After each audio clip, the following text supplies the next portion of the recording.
de la primera unidad y es fiebre reumática. Es un tema bien corto, es más corto de todos. Empezamos mencionando una introducción. Eh, es importante mencionar que los estreptococos del grupo A, denominados estreptocopiógenes, son los que se atribuyen la génesis de esta enfermedad. Bueno, la primera descripción fue realizada en 1874 y describió pequeños organismos que se encuentran aislados en pares o desencadenados. Los denominaron Streptococcus, Strepto una cadena y Coccus como una valla. Y fue Theodor Billroth, que está en la imagen, que digamos se le atribuyó a la primera descripción.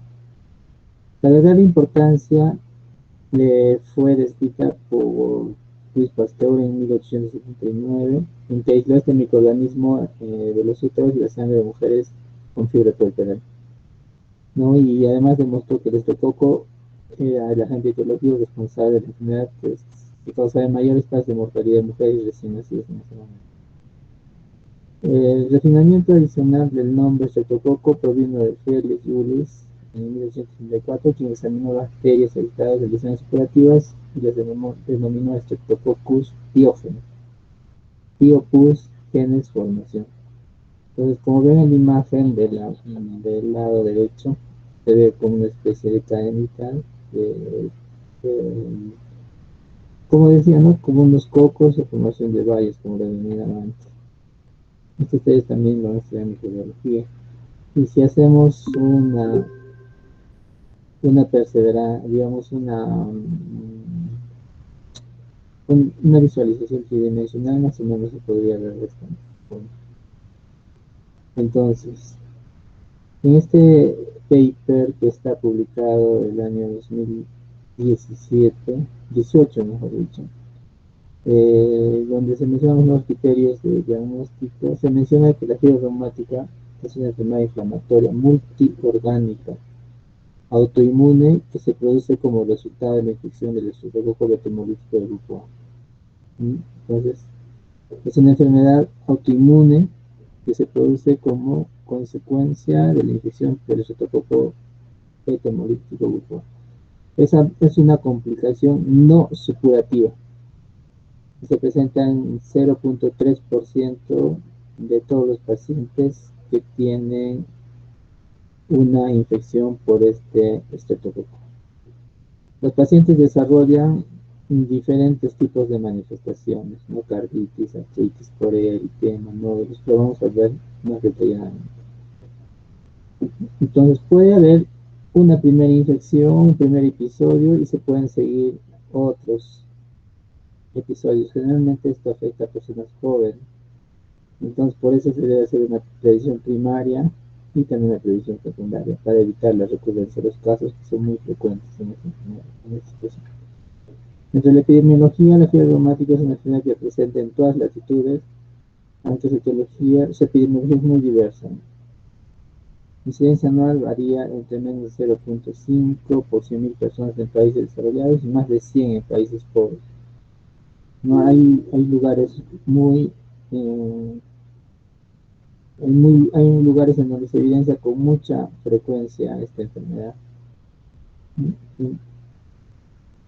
Los niños de 6 a 15 años desarrollan la enfermedad con mayor frecuencia y los síntomas de la fiebre van a ocurrir generalmente de 2 a 3 semanas después de la faringitis. Acá vemos un mapa donde se puede evidenciar la prevalencia de esta enfermedad en diferentes partes del mundo. El estreptococo del grupo A viene a ser que se implica de manera indirecta en el inicio de la enfermedad, ¿no? Pueden haber, como decía, brotes de fiebre reumática y el tratamiento de la faringitis estreptocócica documentada reduce la incidencia de fiebre reumática atópica en casi el 70%.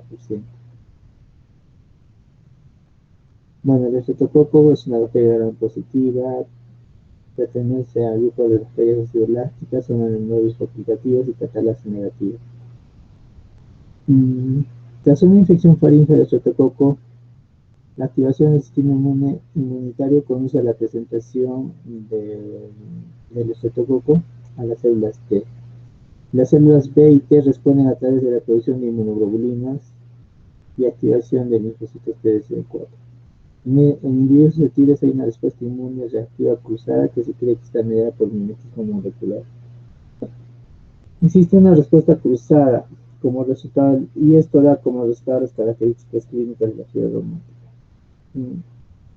Bueno, es importante ver también que los estreptococos se puede clasificar de acuerdo a la relación de Morris en alfa, beta y gamma. Nuevamente la imagen de un estreptococo piógeno,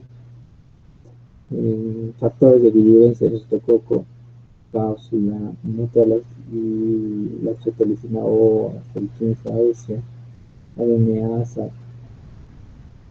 Ahora, ¿cómo se produce la patogenia? Va a haber una infección por el estreptococo, ¿no? Y estas van a ser, las células endoteliales van a permitir su paso. Y estas van a generar un daño a nivel del endotelio para que pueda afectar esto.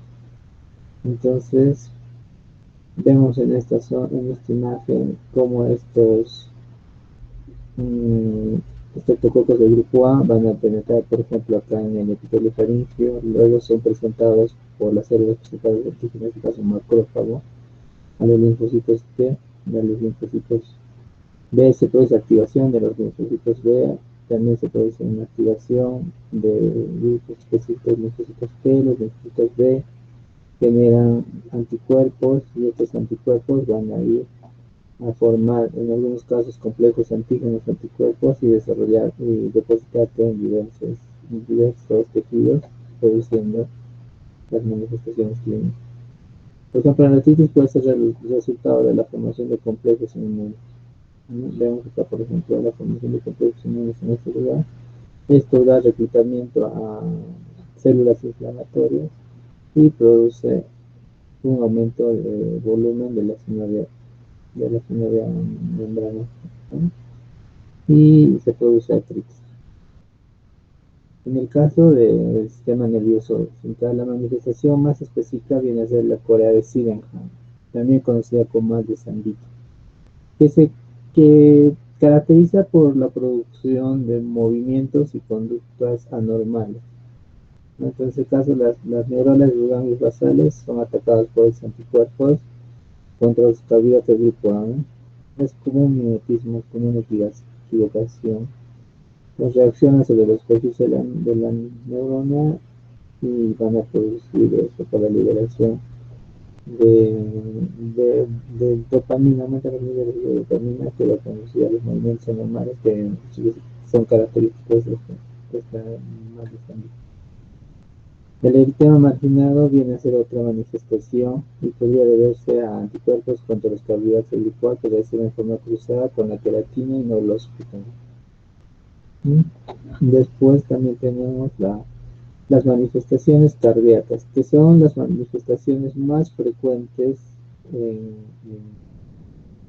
en la fiebre reumática. Se ven afectados por los anticuerpos generados por las células B contra la unión de carbohidratos del grupo A la superficie de la válvula y regulan la molécula de bifurcación celular, ¿no? Sabemos las moléculas de adhesión celular que se encuentran en el endotelio valvular. Algo que tenemos que tener en cuenta es que la mayor complicaciones que se producen deben ser por alteraciones a nivel de las válvulas cardíacas, tanto la mitral, y produce estenosis mitral, insuficiencia mitral o doble lesión aórtica principalmente. Entonces, el Colegio Americano de Cardiología se preocupa bastante por eso y va a estudiar bastante a la fiebre reumática más que un compromiso articular, ¿no? Como un compromiso, una artritis que se va a producir. El cuadro clínico básicamente va a haber una faringoamigdalitis y 2 a 3 semanas existe un dolor agudo de fiebre reumática con malestar, astenia, anemia, fiebre, por eso, altalgias, incluso podría ir a la postración, ¿no? Puede haber expresiones continuas y brotes de actividad reumática vehicular. Se puede presentar en varias oportunidades como brotes. Vemos que la artritis es una manifestación sintomática más temprana entre los primeros 21 días de la infección, aunque la carditis asintomática puede desarrollarse primero. Más común y más grave en adolescentes y adultos jóvenes que en niños. Va a existir signos objetivos de inflamación y casi siempre es transitorio.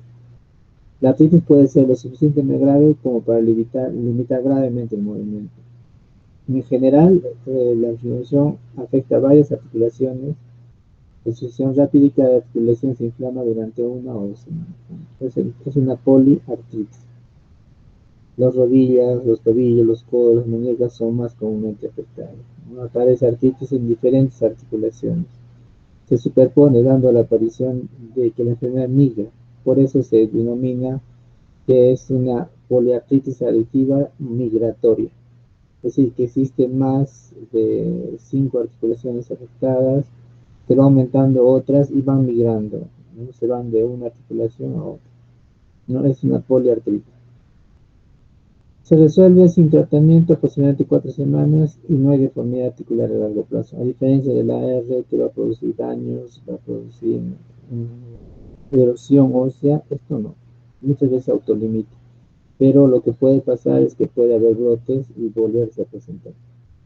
Muchas veces son confundidas por otras enfermedades. Vamos a ver la diferencia. Digamos que la carditis viene a ser una de las principales manifestaciones clínicas, ¿no? Clásicamente se puede ver como una pancarditis, ¿no? Afectación tanto de una pericarditis, miocarditis, endocarditis. Hay un soplo característico de la enfermedad que es el soplo de Cary Coombs, un soplo corto y diastólico medio que se escucha con más fuerza en el vértice y es un indicador de rectificación mitral. Entonces, el daño a las válvulas cardíacas puede ser progresivo y crónico. Algo que tenemos que tener en cuenta, bueno, existe pericarditis, existe miocarditis, pero algo que más nos preocupa es el daño a las lesiones valvulares, que con el tiempo pueden causar causas como estenosis mitral o afecciones valvulares, ¿no? Mitral, más aórtica, tricúspide o pulmonar. Decíamos que el endocardio se produce inflamación, incluso insuficiencia valvular, puede haber cicatrización y nuevamente volvemos a mencionar el soplo de Cary Coombs, que es característico en este. Bueno, la corea de Sydenham viene de la manifestación del sistema nervioso, que también se conoce como danza de San Vito o como corea menor, ¿no? Es un trastorno, decíamos, que presenta movimientos bruscos, no rítmicos, involuntarios, de vida muscular y trastornos emocionales. Los movimientos pueden ser sutiles o intermitentes y a veces se ven después de un periodo de observación tranquila de 10 a 15 minutos. La corea desaparece con el sueño y se hace más pronunciada con movimientos intencionados. Puede haber hipotonía difusa, el examen neurológico no revela pérdidas sensoriales o afectación en fase clínica. El eritema marginado es una erupción evanescente, rosa o ligeramente rosa, no purítica, que afecta el tronco y a veces a las extremidades, pero no a la cara. Acá podemos ver imágenes del eritema marginado, ¿no? En un paciente con fiebre reumática, igual acá en el dorso, ¿no? Podemos ver lesiones características. Los nódulos subcutáneos son lesiones firmes e indoloras de pocos milímetros hasta 2 centímetros de tamaño, ¿no? Son muy parecidos a los nódulos de la artritis reumatoide. Aquí tenemos imágenes, ¿no? Veamos que sacar los nódulos, ¿no? Que se forman en este tipo de enfermedad. Y esos lo que hemos mencionado son los criterios mayores. Para las manifestaciones menores de fiebre, latralgia, los tratantes de fase aguda, que el ISR se encuentra elevado. Una característica muy importante es el intervalo de PR prolongado en el EKG. Y también se puede encontrar muy comúnmente el bloqueo de primera. En los exámenes complementarios no existe ningún examen específico para la actividad reumática. Puede ser un cultivo de exudado faríngeo, una biometría hemática, puede haber leucocitos con neutrofilla, infección bacteriana con la mayoría, infecciones. El BCG ha aumentado mayor a 30 por hora, PCR ha aumentado, ¿no? Más que todo el PCR probablemente se va a elevar en un brote de cloruro de fiebre, ¿no? Pero tanto es una inflamación tisular inespecífica, tanto el PSG, PCR, que solos por sí no nos dan el diagnóstico. Puede haber hipergamoglobulinemia, ¿no? Aparecen como forma inespecífica como respuesta inmune a la agresión externa. Y las angiotolicinas se encuentran elevadas, las angiotolicinas, por ejemplo, entre valores normales. Se puede seguir 4 a 5 años de 120 unidades, 6 a 9, 480 y 10 a 420. No es específica tanto para tierra reumática, es demuestra la presencia de los fotocopos. Hay estudios auxiliares como la gramografía cardíaca, ecocardiografía. La ecocardiografía es muy importante, sobre todo para el diagnóstico de miocarditis, así como también de las endocarditis, las lesiones valvulares. En los criterios diagnósticos, ustedes ya conocen los clásicos criterios de diagnóstico, los que se clasifican del año 1992 en criterios mayores y criterios menores. Dentro de los criterios mayores está la carditis, la artritis, corea, eritema marginal y nódulos subcutáneos. Muchos se acuerdan con un acrónimo de cáncer, ¿no? Carditis, artritis, nódulos subcutáneos, eritema, corea. Criterios menores está la hiperpirexia, artralgia, como sin otros signos de inflamación, artralgia, mejor dicho, los indicadores de fase de lugar, los BCG y PCR, el intervalo de PCR. Estos son los clásicos criterios de diagnóstico. Todavía se han propuesto una modificación en el año 2015. Durante 23 años el diagnóstico se basó en estos criterios. El diagnóstico de un primer episodio requiere la confirmación de dos criterios principales, un criterio mayor y dos criterios menores, o un criterio mayor y dos criterios menores. Los criterios de fiebre reumática han sido modificados en el año 2015 y básicamente son muy iguales. La única diferencia que existe es que se considera población de bajo riesgo y población de alto riesgo. Igual siguen la carditis, la artritis, la corea, el tema marginado y nódulos subcutáneos en una población de bajo riesgo. En una población de alto riesgo se aumentó artritis, como acá era poliartritis, acá es monoartritis o poliartritis, allá se aumentó como para considerar una monoartritis. Se aumentó la poliartralgia, una poliartralgia es dolor en varias articulaciones, no necesariamente que haya artritis. Y luego sigue la corea, el edema marginal, los nódulos subcutáneos, ¿no? Y los criterios menores igual, población de bajo riesgo y de alto riesgo. Acá se traducido, ¿no? En población de bajo riesgo, por ejemplo, poliartralgia. Acá tenemos monoartralgia, ¿no? En la población de alto riesgo. Después hiperpirexia, prolongación del intervalo PR. Casi el resto es lo mismo.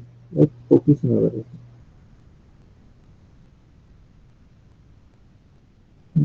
Las modificaciones introducidas en el año 2015 entre las actividades principales, como decía, la diferencia en población de bajo riesgo y población de riesgo medio o alto. En población de bajo riesgo existe una carditis clínica y subclínica, ¿no? Y la Asociación Americana de Cardiología recomienda que todos los pacientes con sospecha de fiebre reumática se sometan a una ecocardiografía doble, incluso si no hay signos clínicos de carditis. En caso de duda se recomienda repetir la ecocardiografía, ¿no? En la población de riesgo medio alto también hay carditis clínica y subclínica, artritis, existe monoartritis, poliartritis, posiblemente también poliartritis. ¿Ya? Entonces, esto no es importante que ustedes lo sepan, pero sí deben saber que existen criterios ecocardiográficos por Doppler para poder describir lesiones producidas por fiebre reumática en el corazón. Y ahí les va a dar, por ejemplo, reducciones mitral patológico, 4 criterios, ¿no? Les pongo para un ensayo que ustedes Pero se aprenden esto, supongo que lo van a aprender en cardio, si no me acuerdo, cardiología. Entre diagnóstico diferencial hay que considerar los aspectos de fiebre reumática y enfermedad cardíaca reumática en función a la forma de presentación. Por ejemplo, si hay una poliartritis y fiebre, hay que pensar en artritis séptica, ¿no? O incluir otras infecciones como la gonocosis o brucelosis que producen artritis. Otras enfermedades reumáticas, entre diagnóstico diferencial, siempre hay que pensar en IJ, lupus, artritis sistémica, WhatsApp, saprocoriosis o infecciones producidas por artritis víricas, ¿no? Enfermedad de Lyme, endocarditis infecciosa, enfermedad del suero, leucemia, gota, celulota, anemia de también. Las cosas nos pueden hacer confundir con una poliartritis producida por una fiebre reumática. En la carditis hay un soplo inocente, prolapso barbonica, cardiopatía congénita, son algunos de los diagnósticos diferenciales también que debemos tener en cuenta. En Corea también hay que diferenciar el compromiso neurológico del lupus, Corea familiar incluye Corea de Huntington, Corea de etiología hormonal, ¿no? Como el hipertiroidismo, hipotiroidismo, los TIC, ¿no? La pared cerebral, la encefalitis, entre otros. El tratamiento, hay que tener prioridades, ¿no? En el manejo de fiebre reumática aguda. Primero tenemos que tener un diagnóstico, de preferencia si se puede hospitalizar al paciente, mejor investigar, sobre todo hacer una ecocardiografía, ¿no? Estudiar los alcances fase aguda, serología anti-estreptococo y otros test para descartar diagnósticos diferenciales. Definitivamente tenemos que erradicar el estreptococo de la garganta, ¿no? Con una dosis simple de penilbenitina se puede hacer. Hay que hacer tratamiento sintomático de las articulaciones comprometidas y de la fiebre. También se puede hacer con AINE. Hay que hacer manejo del fallo cardíaco, manejo de la corea. Bueno, pues no ha cambiado el tratamiento durante mucho tiempo. Tenemos una prevención primaria y una prevención secundaria. La prevención primaria básicamente es tratar el primer episodio. Y en el primer episodio lo que tenemos que hacer es erradicar al estreptococo. El antibiótico de elección sigue siendo la penicilina en su forma de benzoquímica como procaínica o oral. Por su comunidad de eficacia se usa la penicilina benzoquímica por vía intramuscular dosis única. Ustedes van a encontrar que muchos autores recomiendan como primera elección a la penicilina bioral B, pero eso no tenemos en nuestro medio. En pacientes que no se les puede dar penicilina o son hipersensibles a la penicilina, se les puede utilizar cefalosporinas de primera generación con cefaloxivir, cefalecina. O también se puede administrar macrólidos, ¿no? Eritromicina, claritromicina, citromicina. Acá vemos más o menos un esquema de cómo se puede tratar el estreptococo grupo A. Decía la penicilina B de administración bioral se puede recomendar como 500 miligramos o 3 veces al día por 10 días. Un adulto, ¿no? Y un niño, dependiendo del peso, menores de 27, mayores de 27 kilos, no 250 menos de 27 y mayores de 27, 500, 2 o 3 veces por día. Amoxicilina es otra opción. Decíamos que la penicilina benzatínica es una manera muy fácil de usar con una simple dosis de penicilina benzatínica es suficiente, ¿no? Y decíamos que los pacientes que tienen sensibilidad no pueden tomar algún tipo de penicilina, citromicina, claritroclinda, son opciones para eso. El tratamiento antiinflamatorio en el caso de un compromiso cardíaco, una pancarditis reumática, mastaliomegalia grave o persistente, los glucocorticoides se usan en este caso, en una pericarditis, pancarditis, compromiso cardíaco grave. Prednisona en una dosis de 1 a 2 miligramos durante 2 a 3 semanas, máximo 60 miligramos por día. Luego la dosis debe reducirse gradualmente y el tratamiento debe realizarse por 6 semanas.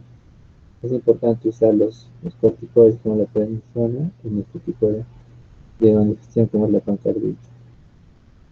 También para mejoría de síntomas articulares, si usamos salicilatos como ácido salicílico como una dosis de 75 miligramos por kilo por dosis, dividido en 4 dosis, máximo 4 gramos, podemos lograr mejorar los síntomas articulares en 24 a 48. El tratamiento de la corea se basa en un ambiente tranquilo, sedantes, antipilépticos, se puede iniciar con carbamazepina. Si hay casos refractarios, ácido valproico, en algunos casos se puede usar glucocorticoides, ¿no? O infusiones de inmunoglobulinas o plasmaféricos. Clorpromacina o diazepam, ¿no? Y en casos incapacitantes, allopurinol o rimbarbitúrico, ya para sedar al paciente.